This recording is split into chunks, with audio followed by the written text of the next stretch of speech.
One. Whoosh. I stole that from the You Betcha guys.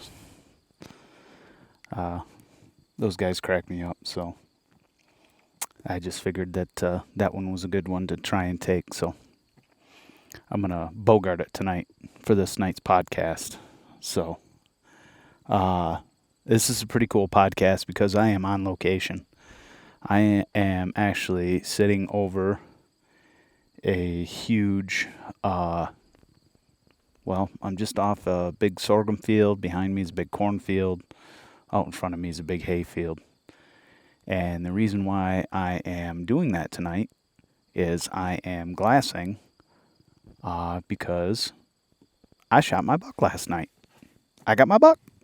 I'm super happy, and cheers, because I'm going to drink.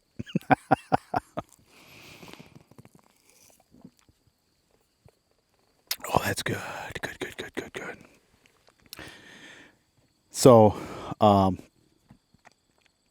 welcome to the podcast. Welcome back to the podcast. I think the other day when I did the podcast with my brother, I'd said it'd been a minute since I'd been out, or since I put a podcast out, and that is true.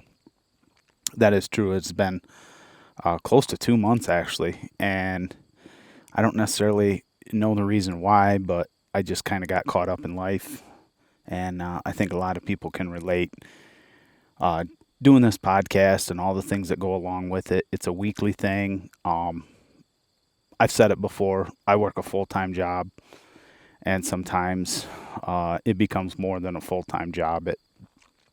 I feel like it just consumes me, and I don't like that you can get consumed by a job, but I put a lot of pressure on myself to do a good job. I think I got probably 35 guys that I'm responsible for, and those guys are like family to me, and I want to make sure that those guys are taken care of, and sometimes that comes at my own expense. So I want to do well for the company that I work for, and I want to succeed because, that's just who I am, and I work hard at what I do, basically during work and out of work. I work hard with my family. I work hard at play. I work hard at work. And it's just, those things are all satisfying to me. So, anyway, but yeah, enough about the mushy gushy crap on why I haven't been around. But, yeah, we got to Nebraska here. Well, let's see, today is September 28th. I'm not real sure when this podcast is going to come out. I am videoing this podcast while I'm sitting in the truck, drinking a beer, looking at this field, hoping to see a big buck tonight. My brother and I got out here to Nebraska last Saturday. Today is Thursday. We're going to be heading home Saturday. And I just wanted to kind of give you guys an update as to how things are going. I know we did the one podcast just kind of talking about it. But I wanted to kind of elaborate on that from where we were the other day. So it was pretty, I want to say it was pretty uneventful for the first couple days. It's been really hot out here in Nebraska. It's getting up in damn near 80 during the day, and not getting super cool at night. We are we're at the tail end of September, so I've never been out here in September, and I really wasn't sure how the deer were gonna move, if they were gonna be in any sort of pattern, whether that pattern was gonna be food. Obviously I didn't expect them to be doing any sort of rutting or anything like that, but it's been a little bit of a struggle this week. But listen, we're having fun regardless of how things go out here, and we always try to enjoy ourselves. This is such a place that you have so many options, so many things that you can do, so many different ways of hunting. You can ground hunt, you can spot and stalk, you can stand hunt.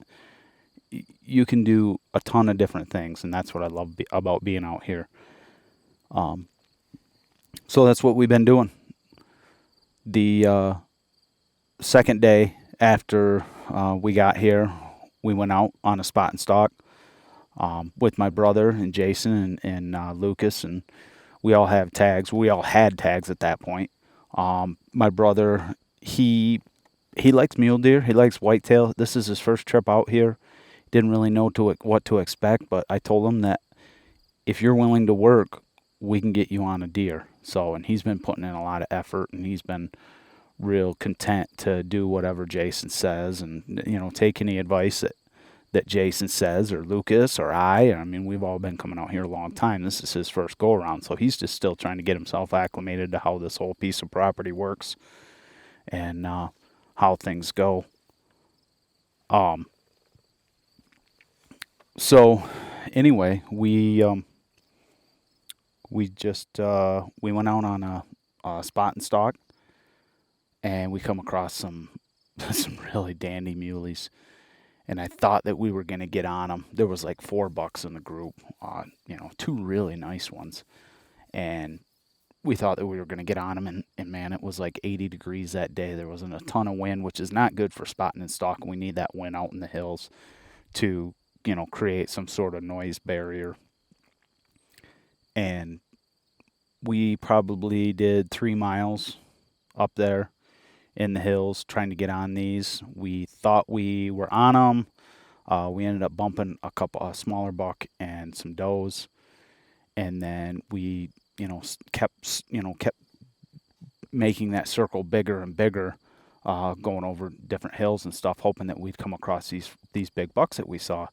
We never did end up coming across them, and for whatever reason, they just disappeared. I mean, you can see as far as you want to see out here. You can absolutely see for miles, probably 15, 20 miles in any given direction up in the sandhills. But for whatever reason, these deer just disappeared. We couldn't find them anywhere. So, of course, we had a long walk back to the ranger, and didn't have any water with me. We had water at the ranger, so by the time we got back there, holy smokes, we were all exhausted, hot, sweaty, you name it, dust. Oh my gosh. The one thing that I would say, you come out here to this area, don't expect on keeping things nice and clean. Everything is going to get dusty. Everything is going to get covered in dirt and grime and the sandburrs and the cactus, like the little cactus and stuff. You're always going to get those jammed into your knees and your arms and your legs and your pant legs and in the cracks where you don't want them. But man, you know it when they get there, because they got a bite to them, let me tell you, boy. But anyway, we got back there and went out and hunted, and I think it was, that was the night, the morning. That morning that we got up. Let me backtrack a little bit. That morning we got up, I went to a tree stand that I had hunted last year when I was out here. And last year when I was out here the end of October, so there was a little bit more of a rut stand, and I shot a beautiful 10-point there. So I went back to that stand, and this was a morning hunt, and you can see in a lot of different directions, but the deer are going to get on you really quick, and they're going to be really silent about it because they're coming in. I'm sitting coming up out of a canyon up off the river bottom. I'm sitting in like a lone,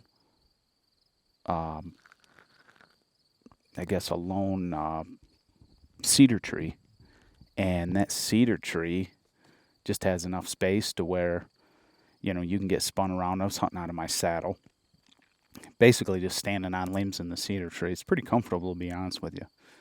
So I saw a small buck, probably 300 yards off, first thing in the morning at daylight, which was pretty cool, and I was actually, glassing him, and then it was probably about 7:30 in the morning or so, and it gets light around probably 6:30ish, I'd say, to where you can see really good. I think actual sunrise is right a little bit after 6, but 6:30 you can kind of see. So I'm sitting there, and I was texting back and forth with Jason, and he was sending me pictures, and I was telling him I had seen a buck this morning. And he was sending me text messages from his cell camera saying, is it this buck? Is it that buck? Which one was it? And I'm kind of dialed in, and And I'm looking at my phone, looking down at my phone, and I'm like, man, I don't think that's the buck that I seen. He sent me a picture of this nice. Uh, he's a mainframe 8. He's got a split brow and then a little kicker like off the end. So actually, he's probably a 10 point. Beautiful younger deer, great genetics, man. He's gonna be a smoker. But anyway, I was looking at this picture and I'm like, man, that sure doesn't look like the buck I seen. But of course, it was off in the distance. So as I'm sitting there talking, I hear this noise behind me, and I turn around, and sure as shit, the buck that he sent me the picture of is literally bounding right behind me at about 10 yards. He'd come off the open field or off the open ground, coming across the road from a cut or from a cornfield, going back to bed in the morning. And the trail that he was on literally goes right to the base of the tree. And he came in so quiet, I had no idea he was there until he took off and started bounding off. And I was just like, oh my God, you got to be kidding me. And I laughed and I said, Jay, I said, the buck that I saw earlier wasn't the buck that I seen just now, but, or the buck that I saw earlier wasn't the buck that you sent me, but the buck that you just sent me just bound off about 10 yards behind me and circled around me heading into the canyon. So I got a kick out of that one. Like I said, there was no shot there. He was on me before I knew it. He must have, I don't know if he saw me moving the tree. I mean, granted, I'm only about maybe 12 feet in the air in the cedar tree, and literally the deer at eye level when they come to you. They kind of come from above you and are dropping down into the canyon. So I got a kick out of that. That was pretty interesting. I don't think I would have shot him anyway. He's going to be a beautiful, beautiful buck next year if he makes it through, you know. And don't get me wrong, like, if the circumstances had changed and he had given me a shot, I really, really would have contemplated, because I'm always going to tell you that I am no trophy hunter. I got a lot of 120-inch bucks left in me, and the only way that a bigger buck than 120 inches is going to get shot is if he shows up before the 120-inch buck shows up. I can assure you of that. I don't have any problem. I have a hard time not pulling the trigger on those deer. They're beautiful deer. To me, they're mature deer, and that's just who I am, and that's how I'm going to be probably for the rest of my life. It doesn't get old with me, and that's just what I'm going to do. So it might not be for you, but I can assure you it is definitely for me. So anyway, we got back and we were chuckling about that story, and I just thought that it was interesting that deer, you know, that I seen him at the same exact moment that Jason was telling me that he was getting pictures of him from the night before. So we chuckled about that. Anyway, that night hunt came. My brother and Jason have been hunting together. Jason's just been kind of helping him out and taking him to spots, and they just been hunting together, just trying to catch up on time and stuff. They don't get to see each other that much, but so they're having a lot of fun doing that. And Jay's working real hard to get him on a deer. So I just been kind of hunting out by myself and doing my own thing. And I went and hunted a ground blind that we had put up the other day along the edge of a cornfield, and I think I had put an Instagram story on it, and there was a ton of tracks on the edge of this cornfield, and we put a ground blind up and brushed it all in really good. And so my brother and Jason had hunted there the night before, and they didn't see anything. So I'm like, man, I'm gonna go to that spot. I just know that there's too many tracks there to not have a deer come in to that set. And so I went to that stand and staring right into the sun. Well, right at dark, or just before dark, maybe 20 minutes, half hour before dark, a beautiful, big old slick-headed doe comes in with a fawn, and they're literally right in front of me. Oh, probably less than 20 yards, probably 15 yards, and I'm watching them, and she keeps looking back, and I'm like, man, there's got to be a buck in there somewhere. There's got to be a buck coming up out of the canyon to this corn. There's just too many big tracks in this area, and I was getting really, really stoked about it. Well, it ends up, they start looking, and I hear this noise kind of, I'm like jammed up in underneath this irrigation pivot, all this piping and stuff. And I'm listening. All of a sudden I hear this.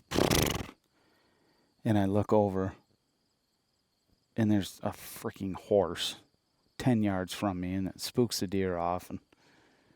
And I'm like, man, I don't even know where these horses came from. I think they're the farmer's horses. And there's really, for whatever reason, they got up into this field. I don't know if they got through the fence or what, but they were up in the field, and they spooked the deer, and that was pretty much it for the evening. So I bailed out of there, but it was kind of weird. And I'm not a real spiritual guy. I'm not a real one of these guys that believe in, I don't know. I guess maybe I am, but I don't really talk about it too much. The night before that, my brother and I were going to bed. And the last time I was out here during turkey season, with Thad, I came out here and we saw this horse. And I'm like, Thad, that's the spirit horse, is this white horse. I'm like, the spirit horse. I said, we're going to have good luck. We're going to have good luck. So the night before I go on this hunt, I was telling my brother, I'm like, man, I said, I haven't seen the spirit horse yet. I said, so as soon as I see the spirit horse, things will turn around as soon as I see it. And then that night, that damn horse comes in out of nowhere for no given reason. And it's right in front of me. Granted, it's not the white horse that I was talking about, but, I'm not real particular when it comes to signs, but here's the damn horse, and I'm like, I get back to camp, and I'm thinking to myself, there's my sign. I saw my spirit horse. So I'm going to roll with it. So we went back out yesterday.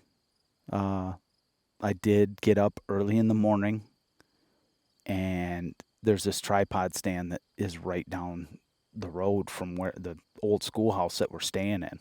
And it's right on the road. Well, the canyons come right up across the road, and then there's a big green field right there by this tripod. I mean, you're literally like, you're just sitting on this lone cedar tree on the side of the driveway in the middle of a wide open field in this tripod. It isn't exactly like blended into anything, but like the deer walk by all the time. So I'm sitting there,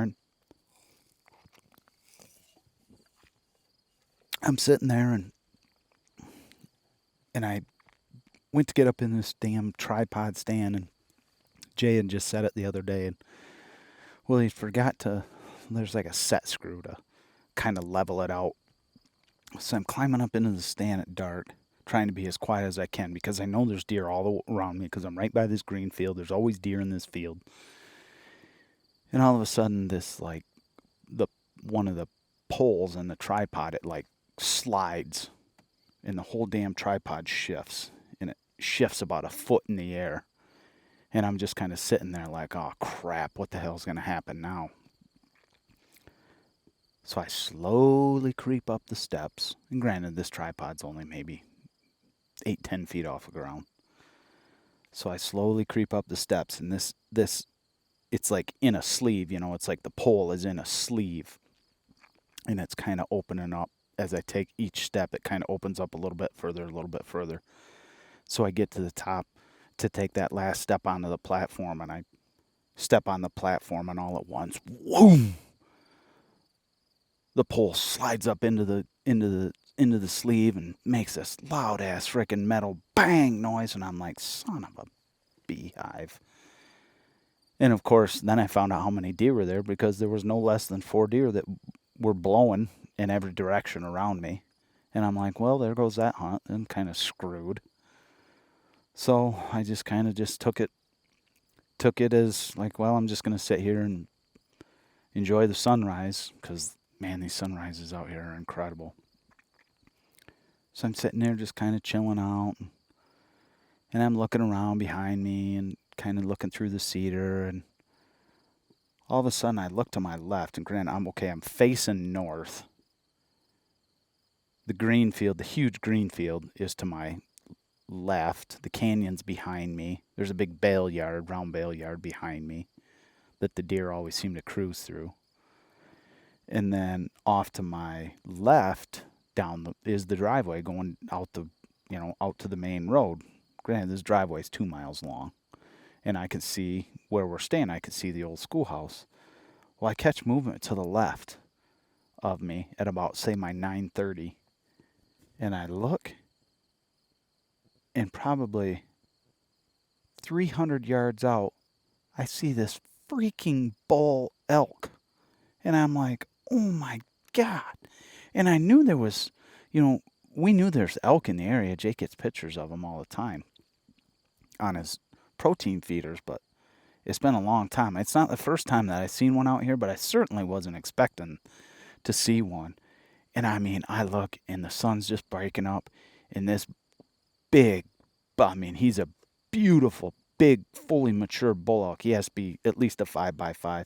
I pull my binoculars up, and this dude is just, he's on a trot, and he's just hauling, you know. His trot is like 20 miles an hour, in my opinion. He's just cruising, and he's just going, circling across out, way out in front of me, probably maybe, 400 yards out. He's just trotting, and I'm thinking, where is this dude headed?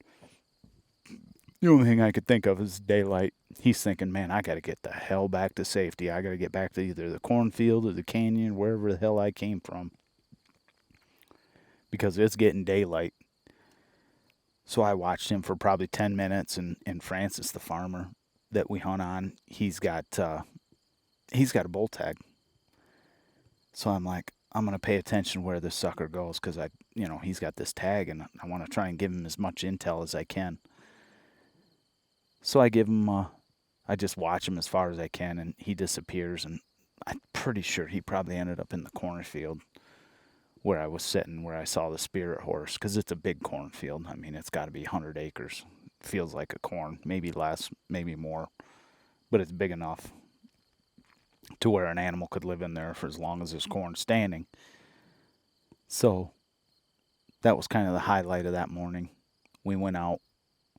We did some more spot and stalk. It was a lot windier yesterday, which was great. It felt good, but man, we worked our ass off the day before, and I was dragging ass. I was definitely dragging ass. We didn't come up with anything. We went in looking on a new piece, looking for some big mule deer that one of the local farmers said that they seen, on that ground, and we didn't end up bumping any. We did see a couple does, small like fork-horn buck, muley, and then just decided, hey, we're gonna go back. So we went back to the old schoolhouse and grabbed some lunch and sat down and chilled, and my first night's hunt, I hunted over on a piece of ground that I absolutely love, but it's a freaking jungle over there right now, because normally the green field is all mowed and cut, and the deer will work through the woods, work the edge of this green field. Well, the field, that's like a strip. It's like a strip of field that separates a strip of woods. There's the river, a strip of the green field, strip of woods, and then straight up into the sand hills. And then on the other side of the river, there's some low ground and goes back up into the sand hills on the south. Well, this normal field this year hasn't been cut, and it is an absolute jungle. It is an absolute jungle. You cannot, literally, I can't hardly walk through it. And this goes on for probably, I don't know, half mile down the river, to where it's just, you can't walk through anything. So it's been kind of screwing up how I wanted to hunt it. And, but I was talking to Jay about it, and there's like this little kind of long triangle piece that goes along the river before it gets to this jungle of weeds. And then right on the edge of that triangle in the weeds is a cornfield, standing cornfield. Well, when we had gotten back from spotting and stalking that day, Jay had talked to the farmer. He says, hey, we're getting ready to chop this field. So I instantly went into like game plan mode, and I'm like, okay, if I can get into this little triangle strip of woods, and they're going to be chopping, and it's right on the river edge, it's right on this weed jungle edge, I'm like, there are absolutely going to be deer cruising in there tonight, because they're going to smell that chopped corn. It's going to be like a dinner bell to them. And I just had this feeling it was going to load up, and man, I was just like super geeked about it. And Jay's like, nobody ever wants to put the work in to go in there. One other guy did it years ago, and he had good experience there. He says, I know it's really good in the rut. He says, but they're chopping that corn. He's like, dude, you need to get in there. And I'm like, hell yeah, I am going. I don't care. I will always put the work in to better my, try and just better my situation. I'm in a new spot tonight. I hunted the first night I got here over on the other side of this weed thicket. Behind me is corn that they're actually chopping right now. I'm on this little island. I got the river right behind me over here. The deer cross the river, come to the corn. They're absolutely going to be on this corn the rest of the time we're here, and I am so stoked. I know there's a ton of deer in here, and I got on this little pinch point that splits the super thick weed bedding. The hill ground's right behind that. The chopped corn is right here behind me. The deer come from across the river and come right through here. This spot, it feels so good. My confidence level is sky high right now, so I think for the remainder of the week I'm going to set up right here if the wind works for me. So they're going to chop corn. They'll probably have this taken off tomorrow, and my guess is that once that's done, the deer are just absolutely going to flock to this spot. So I'm super excited. Fingers crossed. So I dropped my brother off. He went into the ladder stand that I hunted the first night. I had a interaction with a nice big fat doe. It's a great spot. He's basically on the other side of this jungle of weeds in the woods than that going up into the sandhills. So I went on the south side of the weeds, probably maybe 200 yards from him. And I get in there and I'm like, oh man, this looks so good. I can see, I meandered my way through this short distance in these jungle of weeds, and I could find all these like maze of trails going through there from the deer right along the edge of this cornfield. And I'm like, oh, this is going to be good. You can't even see these deer coming through here. So when I get into these woods, it's like it opens up into this little pocket, and it's like open. And I'm like, holy shit, this is going to set up absolutely perfect. There's perfect straight trees in there. I can shoot pretty much 360 around the tree in any direction, probably close to 30 yards. And there's like the trail. I walked to the river. I found the trail that the deer are crossing the river on to come up into this cornfield. And I'm like, I just followed that trail back into the open part of the little triangle of woods. And I found a tree, and I'm like, okay, let's go. Let's do it. So it takes me a while because I'm self-filming, so everybody gives me crap because it takes me forever to get my stuff set up, because it just does. I mean, if you've ever done it before, like, there's a lot of freaking work involved, and it doesn't all happen easily and quickly. I'm trying to be as efficient, as quiet as I can, but it still takes me a while. I do everything pretty slow. So I get set up, and I'm just like feeling really, really good about it. Mind you, it's like almost 80 degrees. So I literally am in my t-shirt. I have a t-shirt on. I have a baseball cap on, and I have on a pair of these like really, really super lightweight pants, tan pants. So it's not like I'm thinking scent free. That's for damn sure, because it's the same damn clothes that I was up sweating, spotting, and stalking in earlier all day, and it's the same pants that I probably have worn since I got here. So scent free's going right out the damn window. I knew I stunk like a freaking crap yard. BO everywhere, which whatever. But it was a good stiff wind, and the wind was consistent enough to where I felt like, okay, if I at least get high enough and the wind's stiff enough, I can make it work.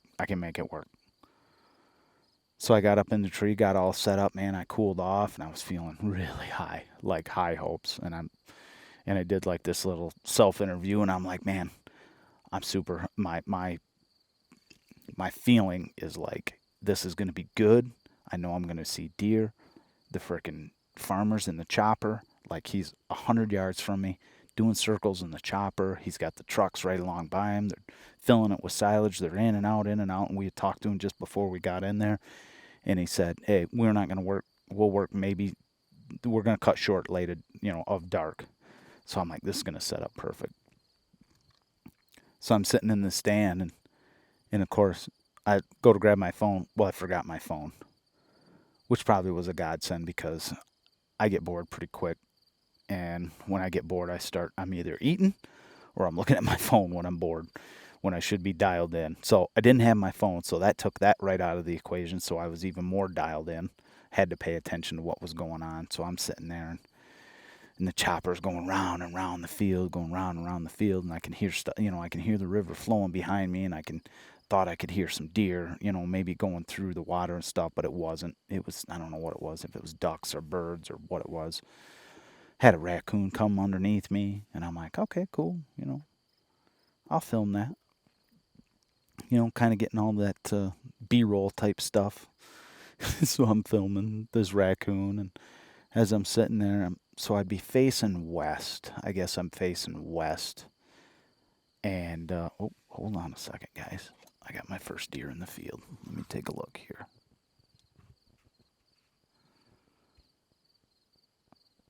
Not trying to cut you off. I'm just looking. This deer just hit the field. It is a doe. All right. Anyway, back to the podcast. So I'm facing west. The sun's kind of in my eyes. The river's to my left. The cornfield is off kind of like my back right shoulder. The jungle of weeds is on my right shoulder to my 12. Or I shouldn't say to my 12, to my 3 o'clock. And then the strip of trees, there's like, this triangle, there's like this perfect lane that goes along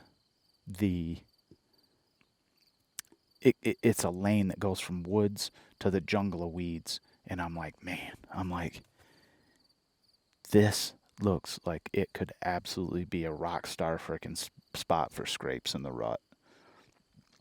So as I'm sitting there, I catch some movement down that lane coming towards me, and here comes this beautiful little 8-point buck. Man, he's probably 70, 80 inches, and I'm like, this is so awesome. That damn deer comes right to the base of my tree. He comes down the lane, cuts in, and mind you, it's a south wind, so the wind is blowing right to the edge of the jungle of weeds, to the corn, and it's stiff. And he gets just shy of that, just shy of my wind, and he cuts straight into the woods towards me. And like, I can tell that he's smelling. Something's up, but he's not really paying attention to it. So he's just kind of doing his thing, and he keeps getting closer and closer and closer, and I'm filming him. I'm like, this is cool. And that little sucker comes right to the base of my tree, to where I can't angle my camera down any further. It won't pick him up because he's like looking at my bow rope that's kind of dangling down underneath the tree. And he's smelling my steps that I was just on. He was smelling where all my stuff was laying on the ground at the base of the tree before I got in the tree. And he kind of like sniffing around. He takes about 2 bounds, and he stops, and he's looking, and he looks straight up at me. And I'm like, oh, crap.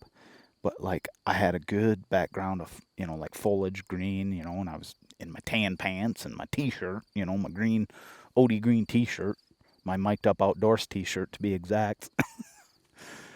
And he looks up, and he doesn't see anything. So he just kind of turns around and walks around, does his thing, and I'm like, sweet. I'm like, this is perfect. Hopes are still riding high. I'm just pumped. I'm pumped. So I'm sitting there, and I'm kind of watching him. He goes into the jungle of weeds, and it's kind of cool how he was interacting or how he was handling himself, because the chopper's still going around the field, 100 yards from us.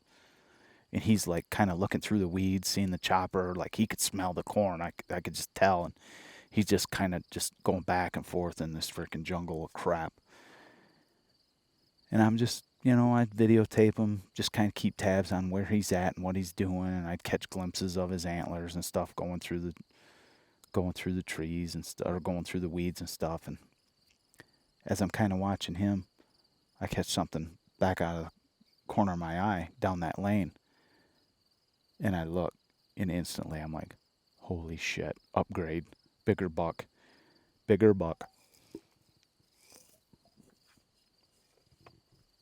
So I instantly go into freaking panic mode, because I'm like, okay, Tanner, get your shit together.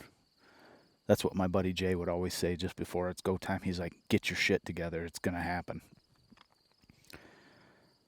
So if you don't know, when it comes to self-filming, and I've always said, like, you're either the hunter or you're the cameraman. You can't be both.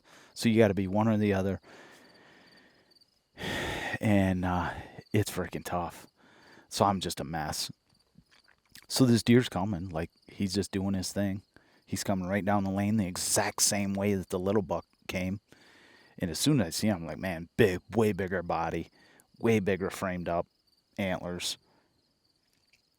So I grab my camera and I'm thinking, okay, I gotta get some B-roll of him. And I'm just like, no, grab your bow. Don't screw around with the B-roll.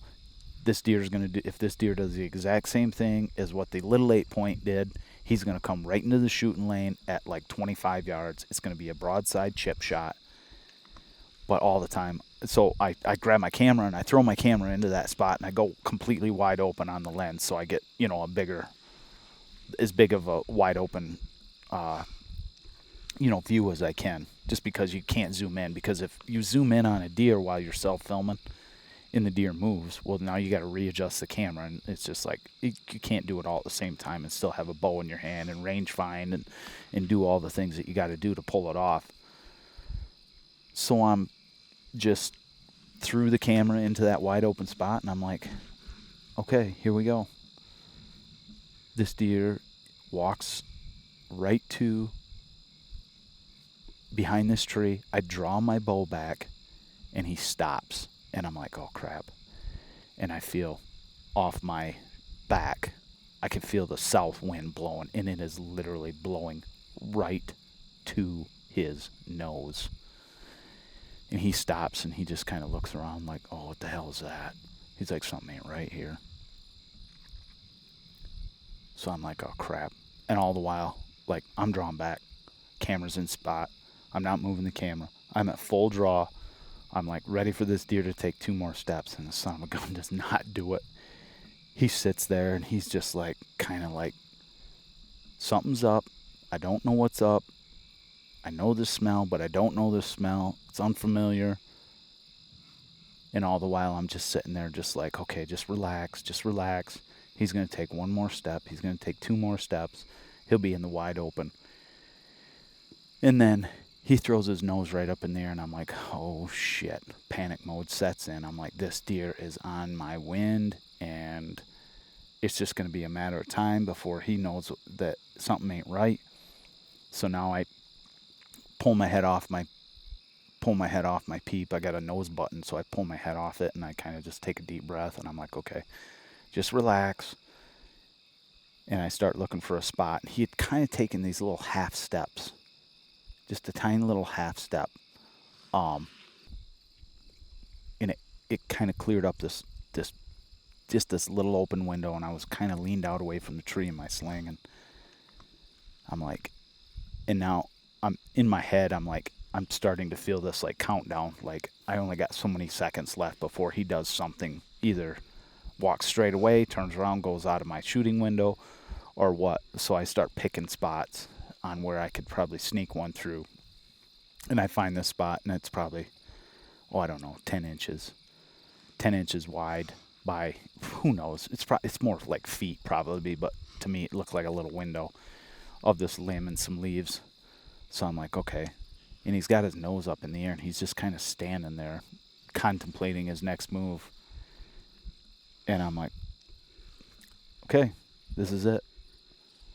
So I just settle back in, and mind you, after I went through the footage, I held for almost a minute and 30 seconds before I pulled the trigger, and my shoulder was burning. So I find my spot, and I touch it off, and just crack! Hear this loud crack, and he just drops like a freaking ton of bricks. I made, I wouldn't say a marginal shot, but I was pissed at myself because I hit him in like high back shoulder, and I actually broke his back. He hits the ground like a ton of bricks, and the old front leg comes up, and it almost looks like it's going back behind his ear, and I'm just like, oh shit, man. I'm like, this sucks. I'm like, this is great, but this sucks. I just took this deer and I put him on the ground, and he's freaking spinning around in circles, and I'm like, crap, and I'm excited and pissed all at the same time, and I kind of sit there and I'm like, okay, what are you going to do? And I've had it to where you shoot a deer and it drops, and the next thing you know, they get up and they haul ass, and I'm like, if he gets into these weeds, if he gets into this river, I'm screwed.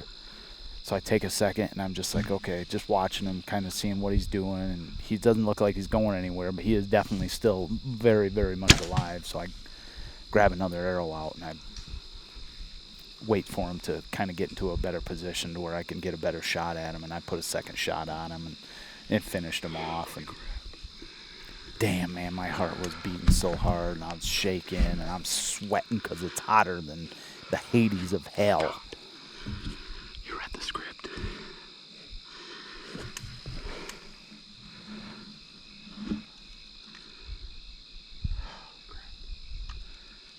Oh my gosh.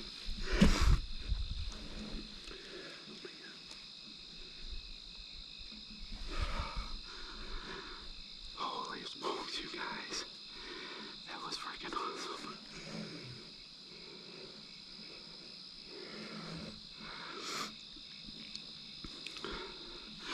Did you see that? He's dead right there.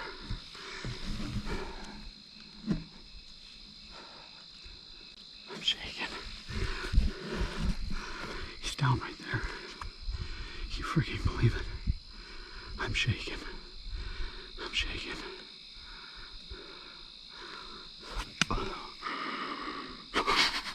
He's down right there. Oh my gosh. Oh my gosh. That's incredible. I can't believe it.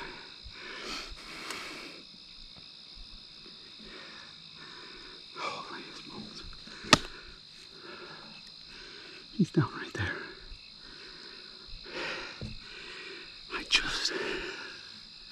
First time in. I wanted to get into the spot so bad the other day. And then I found out they were cutting the corn today. So I absolutely got here. They made the first pass. And I knew if I could get on this island that I was going to get a shot at something. And that little buck came through. He did exactly what he needed to do. I just needed him to be a bigger. And then this buck came through. So happy. Oh my God. I'm so happy. He's down right there. I made a crappy shot. I spined him. And then I put a second shot at him, which finished him off.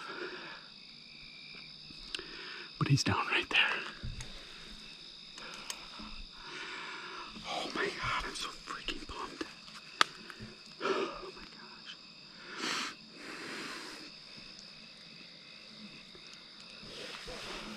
So I gather all my shit, and I get down, and I go check him out, and I'm just like, man, what a beautiful buck. He's a beautiful, absolutely spotless, perfect 8-point, probably 17, 18 inches wide. I'm going to say he's 3.5. He's a big, beefy body, I'm going to say he's going to score in that 120 range.